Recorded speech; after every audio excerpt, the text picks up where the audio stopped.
Assalamualaikum warahmatullahi wabarakatuh. Nama saya Vela Istianafisa Kurota Ayun dengan NIM 859002509 dari Prodi Pendidikan Guru Sekolah Dasar. Tugas mata kuliah Pendidikan Jasmani dan Olahraga. Di video kali ini, saya akan menjelaskan tentang senam palang bertingkat dan senam palang tunggal. Yang pertama, saya akan menjelaskan satu ke palang lainnya sambil melakukan gerakan akrobatik. Palang bertingkat terdiri dari dua palang horizontal yang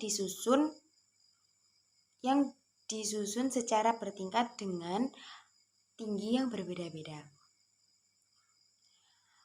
Untuk suatu kejuaraan, alat ini digunakan untuk pesenam putri. Mempunyai panjang 330 cm, tinggi palang pertama antara 175 sampai 205 cm dan palang kedua lebih rendah antara 135 sampai 175 cm. Antara kedua palang ini mempunyai kelebaran jarak kurang lebih 90 cm. Palangan terbuat dari bahan kayu dengan diameter 40 mm. Tiang penyangga terbuat dari pipa besi dengan pipa bagian luar berdiameter 50 mm dan pipa bagian dalam berdiameter 42 mm. Ukuran keseluruhan yaitu panjang 247 cm dan lebar 126 cm.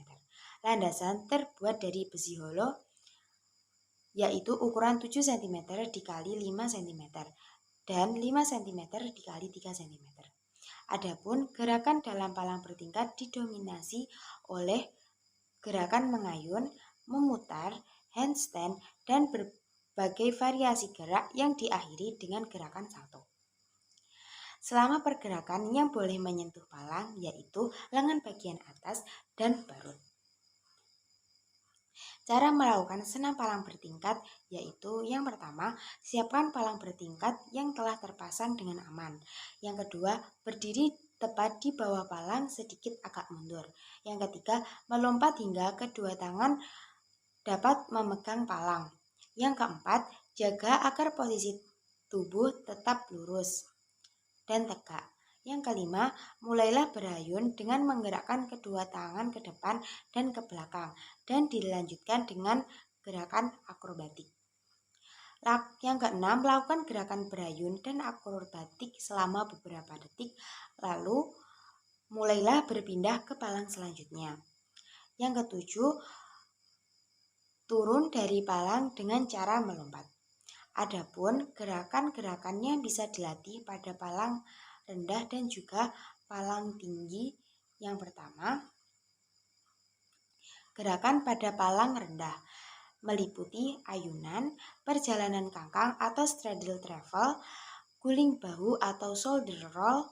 Yang ketiga, berdiri bahu atau shoulder stand. Yang keempat, keep lengan atas atau upper arm keep.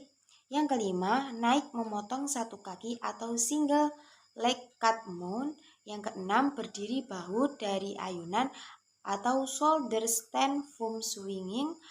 Yang terakhir yaitu naik kangkang atau straddle mount.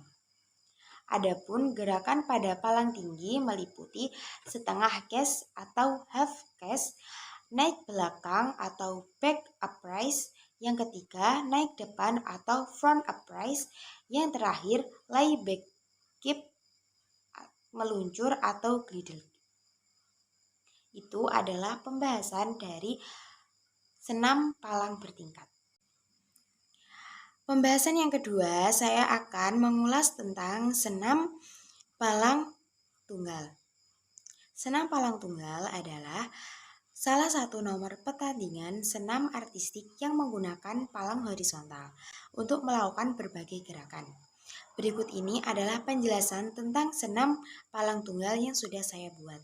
Yang pertama, saya akan mengulas tentang peralatan senam palang tunggal.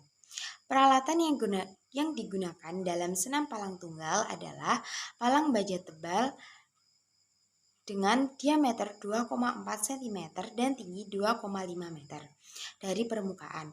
Palang tunggal memiliki kerangka yang terdiri dari 2 buah kaki, 1 buah palang, 2 buah tiang yang dapat diatur ketinggiannya. Ketinggian palang dapat diatur sesuai kebutuhannya, minimal 150 cm dan maksimal 230 cm. Yang kedua, saya akan mengulas tentang gerakan dan juga keterampilan. Gerakan yang dilakukan dalam senam palang tunggal antara lain melentingkan tubuh ke udara, berputar, dan bergantung.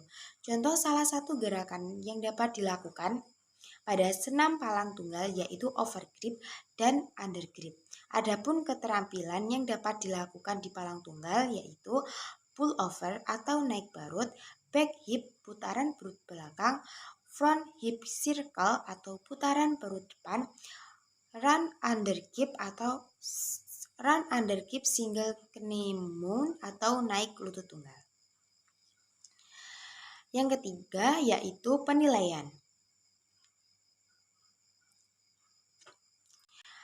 Penilaian dalam senam palang tunggal didasarkan pada pelaksanaan, tingkat kesulitan, dan keterampilan pesenam dalam melakukan seluruh gerakan. Manfaat senam palang tunggal yaitu gerakan bergantung dan berayun pada palang tunggal dapat melatih daya tahan otot, lengan, dan bahu, serta mengukur kekuatan.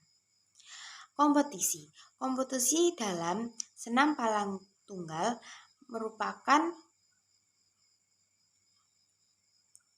kompetisi yang menuntut ketepatan, kekuatan, dan dedikasi dari pesenam. Cara melakukan senam palang tunggal yaitu yang pertama, posisi awal berdiri tepat di depan palang tunggal. Yang kedua, meloncat agar kedua tangan memegang palang dengan posisi selebar bahu. Yang ketiga, gerakan bergantung. Gantungkan tubuh secara lurus, lalu tubuh diangkat menggunakan kedua tangan hingga wajah melewati palang atau hingga dagu melewati palang. Kemudian, pesenam melakukan beberapa gerakan akrobatik seperti berputar-putar, berdiri terbalik dengan kedua tangan, dan melompat. Terima kasih, itulah penjelasan dari saya tentang senam palang bertingkat dan juga senam palang tunggal. Wassalamualaikum warahmatullahi wabarakatuh.